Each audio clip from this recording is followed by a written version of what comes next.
Retro Gamers, and Harper here from Retrogamescollector.com with another pickups video. It's been quite a while since I did my last pickups video, about 2 months I think. So I've got an absolute shed load of stuff to show you, or in this case a loft load of stuff to show you. Right, first things first. Way back in '83 I first experienced Manic Miner and was totally blown away by it. Couldn't wait to get the sequel when it came out, Jet Set Willy, and basically I've been collecting them ever since. These are my latest additions to my Jet Set Willy Manic Miner collection.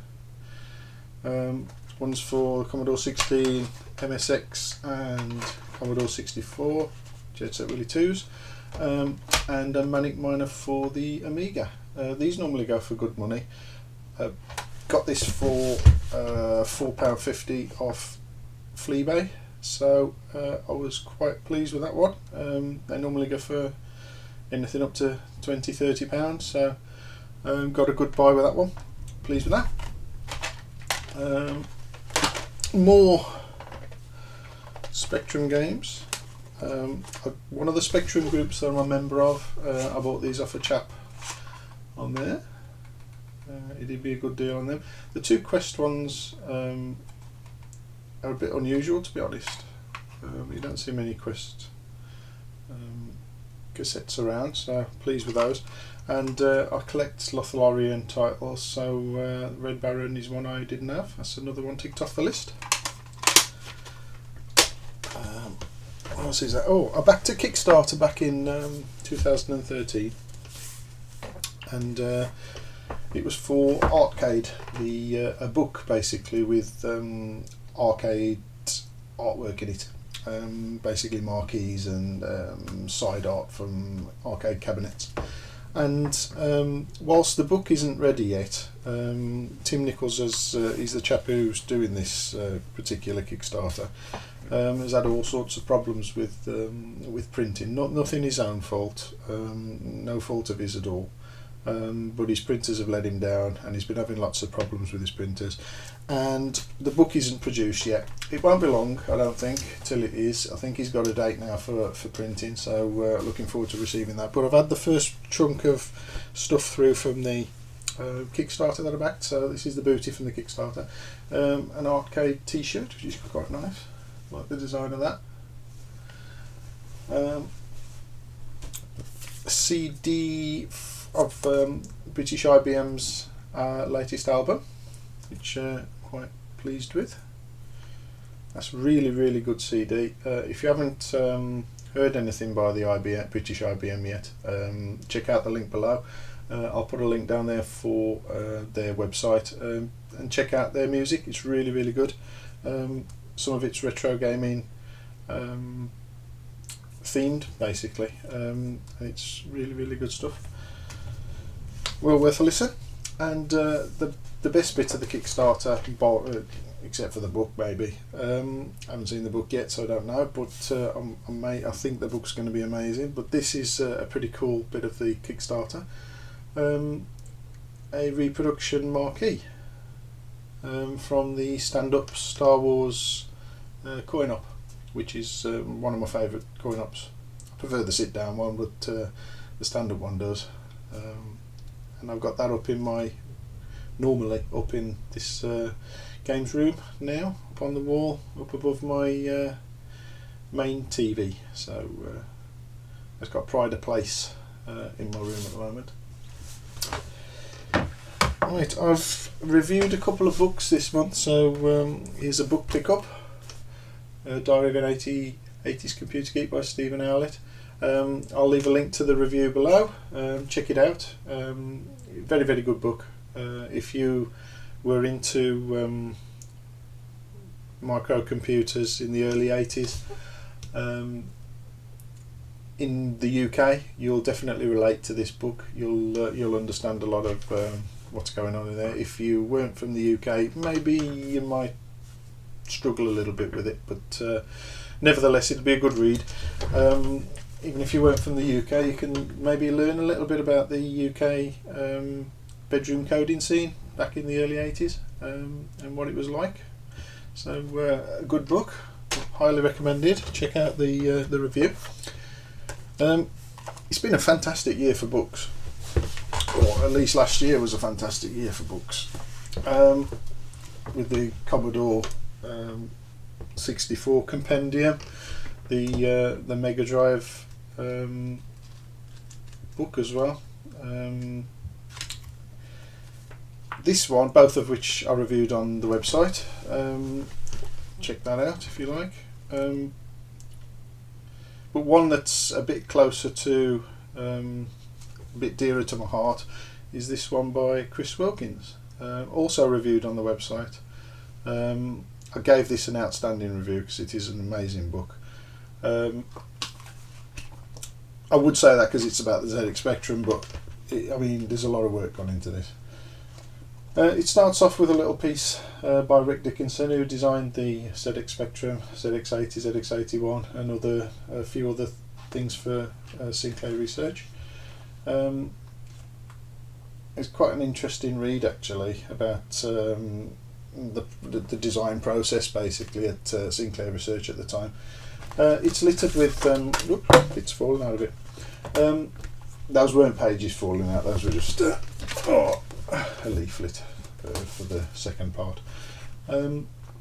It's littered with old adverts, which makes it nice and interesting.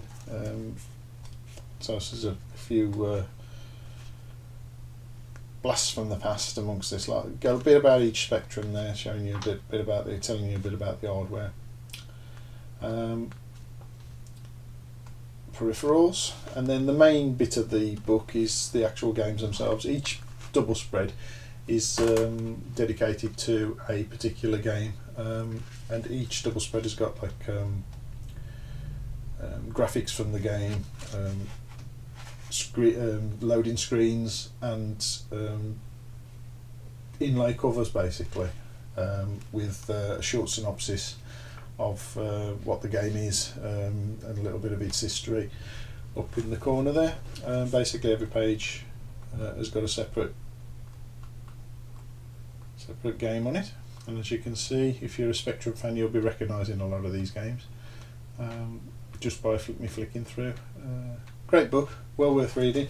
When you come to the end of the games section, you've got a little section here with memoirs from everybody who was anybody back in the day. People from Ocean, the Oliver twins, Roger Keane from Newsfield, John Rittman. There's the Oliver twins. Yeah, that's well worth buying. Review below, check it out, and if you like it, I'll also leave a link to the website where you can purchase a copy. I bought this on a Kickstarter. Chris has started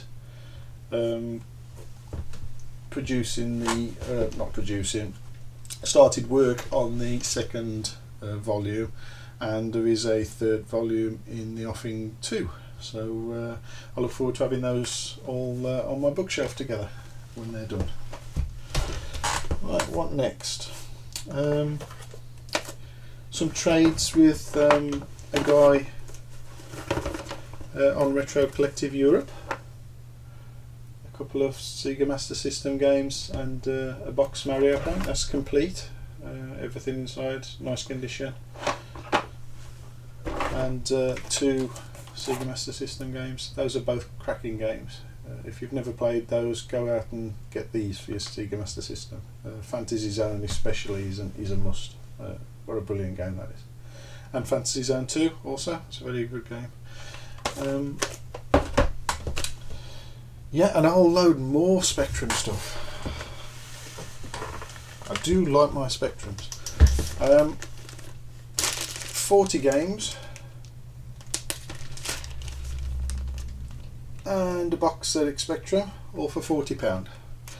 I bought these off a guy on one of the Facebook Spectrum groups that I'm a member of, and he did me, well, it was a little mini auction that he did on there, and I won that for £40. And the Spectrum's fully working condition. everything in there, fully boxed, polys, power supply, leads, even the Horizons cassette and the manuals, everything. So a good buy, I think, for £40. Very pleased with that. Some of the games are budget titles, but there are a few decent titles in there amongst them, so I think I did pretty well. Bear with me. Another thing I reviewed on the website on retrogamescollector.com is this Super Retro Trio by Retrobit. It's basically a modern console that plays old cartridges. I'm not going to go into detail with it here. Got it from funstock.co.uk. Well, they gave it me for review purposes, so thanks to funstock.co.uk, and again, link to the Funstock website below. Check the guys out there. They sell all sorts of modern gizmos and gadgets to play retro games with. Well worth checking out. Very interesting stuff on their website, and very keenly priced too. Yeah, like I say, read the review. I'm not going to go into details here, but a very, very good console, worth buying if you want to save space or save your consoles from excessive wear.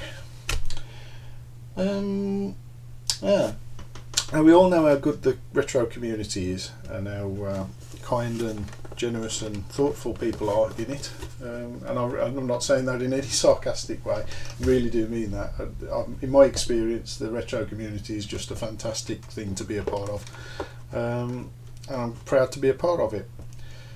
And it's things like this that sort of reinforce that. This was given me totally free of charge, doesn't want anything in return, by Paolo Zarati. Now, I've never met the guy in person, only online, various social networks, and he sent me this boxed Lynx 2.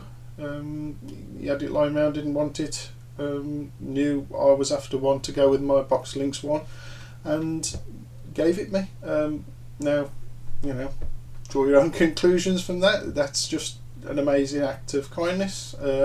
If you're watching this, Paolo, I do owe you one, mate. I won't let that go unreciprocated. I will do something in kind when I can figure out what on earth I can give you that you haven't already got. Okay, mate. And thank you very much for that. It sits very nicely on my, if you can see behind me there, on my handheld shelf right next to my Lynx 1. Also known as the tea tray, as I like to call the Lynx 1. So it is so big you could eat your tea off it. T-shirts. I had a few T-shirts. I had this one for Christmas. Space Invaders in New York. So I think it's a pretty cool tee. I also bought one from a guy that I know through Instagram, Dano Banano, on Society 6. Again, link below to his stuff. He sells, well, he designs all sorts of retro t-shirts, some amazing designs, and I just love this one, Bubzilla. It's sort of a cross between Bubble Bobble and Rampage, which I think is pretty cool. And we're moving on to the final part of this pickups video. You might have spotted it in the background there. Something I've been after since I first played it back in, I think it was 1982 at Youth Club, and I've been after one pretty much ever since, but they've always been a bit too expensive for my liking. But I've managed to source one, a boxed Vectrex. It comes boxed complete with polys, and instructions, and even the warranty card, and the thing's in really, really good condition, as you can see. But a good box usually reflects a good console, and as you can see, or I hope you can see. This thing is in absolutely mint condition. I mean, it's there isn't a scratch on it, or a mark. It is beautiful. So I'm really pleased with that, and that's a lovely addition to the man cave. Spent a bit of my birthday money on that. I wouldn't normally have bought something like that. I haven't got that sort of money to throw around normally, but I thought I'd treat myself with a bit of my birthday money, and I finally got one. So I think that's all. Don't think there's anything else I can show you this episode. So until my next pickups video or unboxing or whatever I do, thanks for watching, and keep it retro, guys.